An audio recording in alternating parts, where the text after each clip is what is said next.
What's going on, boys and girls? Well, we're back in the shop, continuing to find more speed out of this thing. Have you ever heard of the saying, sometimes you got to go slower to go faster? That's the theory that we're going to test this week. We've already gone through and we've made a bunch of changes in the front end. We ran it. It did handle better, but it's almost like I've got too much horsepower. If I get on it on exit like we did on the Hoosiers, I can light them up all the way down the straightaway, just get tons of wheel spin. So we're going to go a different way. We're going to go slower to go faster. I know it sounds kind of weird, but we're going to pull this monster bad ASS 4-barrel off of this thing. We're going to put our quick fuel 2-barrel back on it that's on the late model. And then we're going to switch out the rear gears. We got 583s in there right now. We're going to drop that. We're going to put 543s in it. So we're basically just going to take this carburetor and these gears, put them in the late model, and then put the late model stuff in this, because it's got 543s in it, and it's got my 2-barrel on it. So that should mellow it out a little bit on exit. Hopefully we'll get these tires to hook up a little better. So both of these cars run sealed 602 crate motors. That's kind of the weird thing. This thing right here, on 10-inch slicks, it'll run 14.3s, 14.4s with the same motor. This one, with the 4-barrel on the Hoosiers last year on the 970s, we broke the track record at 16.0s. We're not even touching those times this year. We're 16.8. If we're lucky, 16.5 on a good night. So we're gonna detune it and we're gonna go at it from there. Like I said, these both have sealed 602 crate motors from GM. They put out the same horsepower, same torque. But if you look over here, I'll take you off there. Say hi. What's up, guys? Over here we got 2 motors. This here was a built-up 602, and what happened with it is they cracked the cylinder wall and flooded the cylinder, and ended up hydro-locking one cylinder and bent a valve, broke a valve off, and just caused some damage. I think it was the number 5 here. So what we're doing is we're tearing that all down. We're going to replace the rod and the piston, and we're going to put all that rotating assembly in the new block along with that cam, because it's a bigger cam. And then over here we got all the other parts, the heads, full roller rockers, big air gap intake, little teeny, where's it at? Oh no, this one's got the 7 1/4 clutch. That one has a 5.5 inch clutch, which is even smaller. So what we're going to do is we're going to build this motor here with all those parts, and that's going to go back in the late model. And it's going to keep the 5.5 inch clutch that's on it. And so it's going to have a whole lot more horsepower in this late model. We'll bring you along through that build. We're going to pull the stock 602 out.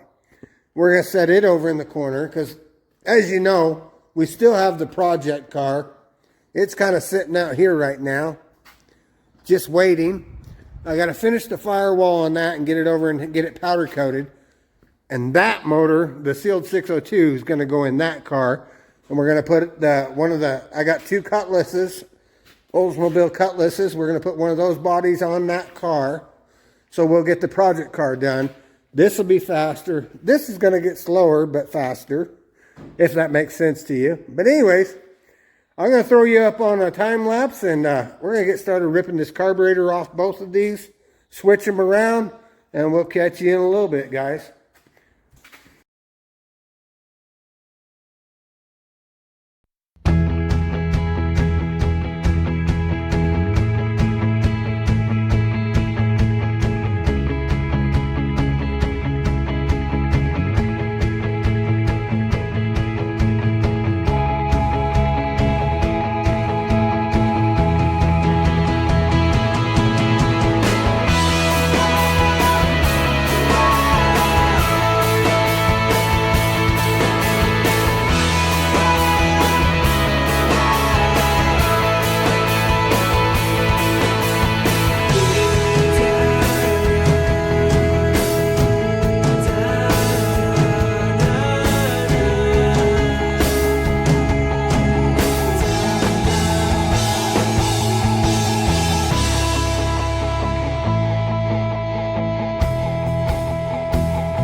got that done. We got the 4-barrel put over there on the late model, the 2-barrel back over here on the street. So essentially what that does is I just restricted this down by about 26 to 30 horse just by changing and putting the 500 CFM 2-barrel on. That there is a 650 double pumper Holly. With that carburetor on it, this motor, either one is going to put out right about 350 to 354, somewhere around in that area. With a 2-barrel on it, it's going to put out 326 to 330, somewhere around there. So we tamed it down, but I'll tell you what, this motor loves that quick fuel 2-barrel. I'll let you hear it.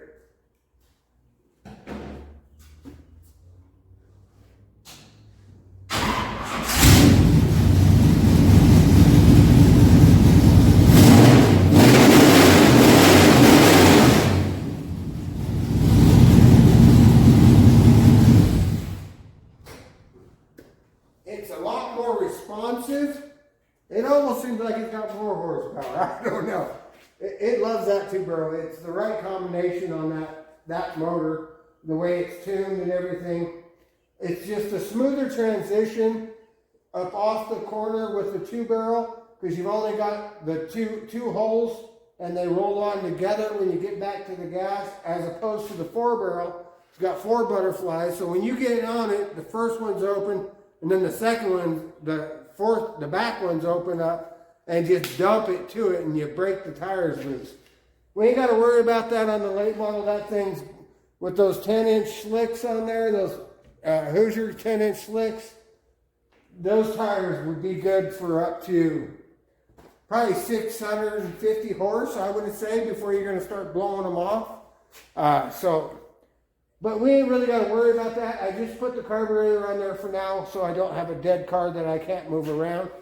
But as soon as we get this motor done, that's going in there and that motor's coming out. We're going to put some horsepower in there. It's not going to be monster horsepower like I told you with the 4-barrel. 350 to 354 horse with like, I think 350 foot-pounds of torque. With the other motor that we're building, it should be up right around probably, I'm going to guess, 386 to 390. We've got these heads like I showed you. One of them did break a valve and mess the head up. But I've got other Vortec heads that we're going to send in and have them matched to what was done to these, because I can't just put one on that has been worked over and one stock. So either got to go both stock with all these roller rockers and the stiff springs to accommodate the cam that's in it, along with the heavy duty push rods. These are not stock push rods. These are part number 7693 comp cams magnums. They're a lot stiffer. When you start bumping up your lobes on your cam, and you need to address your valve spring, otherwise you're going to be floating valves. And then you go with these roller tip rockers along with stud guides in the heads. So instead of just pressed in studs, they're tapped in so it doesn't push them back out. When you start pushing that big cam at however many RPMs you decide. The guy I got this motor from, tell me he was running it, I'm not going to say how many RPMs, but it was way too many. That's why it come apart. He got several races out of it at that RPM, but we're looking for more longevity. So we're gonna get that motor together. I'm just waiting on a ball hone right now, and then we're gonna hot tank that, and we'll start assembling it. I do need to order new cam bearings and stuff like that for that block. The bad thing is this is a one-piece rear main, so when you get into the one-piece rear mains, you're talking, what is it, 90s, well, even the 80s, the TBI Chevy motors were one-piece, but the early 95 to 96 Vortec pickup motors, they still had machined out for your fuel pump for a manual fuel pump. Even though it was all fuel injected stuff from TBI on into your Vortex, they were using up their older blocks, and they were just plating over where the fuel pump goes, but it's still casted out. So that's the new block that we got. It's out of a 96 Chevy pickup. The only drawback is the original block was a 4-bolt main, and this is a 2-bolt main. If you're not putting more than 600 horse to it, it don't matter. I know a lot of people say 4-bolt main, but you're not putting god-awful boost into it, and you're not turbo in it, and you're not getting 1,400 horse. You're only running anywhere from 550 to 600. You're fine with just a 2-bolt. And actually, some research say that the 2-bolt is actually better because it will spin up faster. It's less drag on it. I don't know all the details, but that's what we got, and that's what we're going to build, and we'll take you along for it. Thanks for joining us. Making progress here. We got them swapped over. Next, we're going to do the gears. Let me know in this comment on this video, and you better make it quick because I'll probably be back in here tomorrow night doing the gears, or the next day. Do you want to see the whole process of changing gears, or do you want it time-lapse like I did this? All right, guys. Thanks for joining us. S.W.E Racing. I'm going to let Buck sign you out. Make sure you like and subscribe to this channel. It helps us grow. Where's your hat? It's in the truck. Look, she's like a road cone. She's all orange. Sporting Truex. Martin Truex Jr., baby.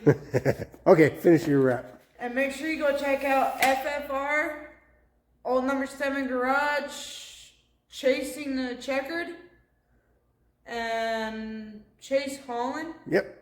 Now, what is it what K9 says every time he signs them out?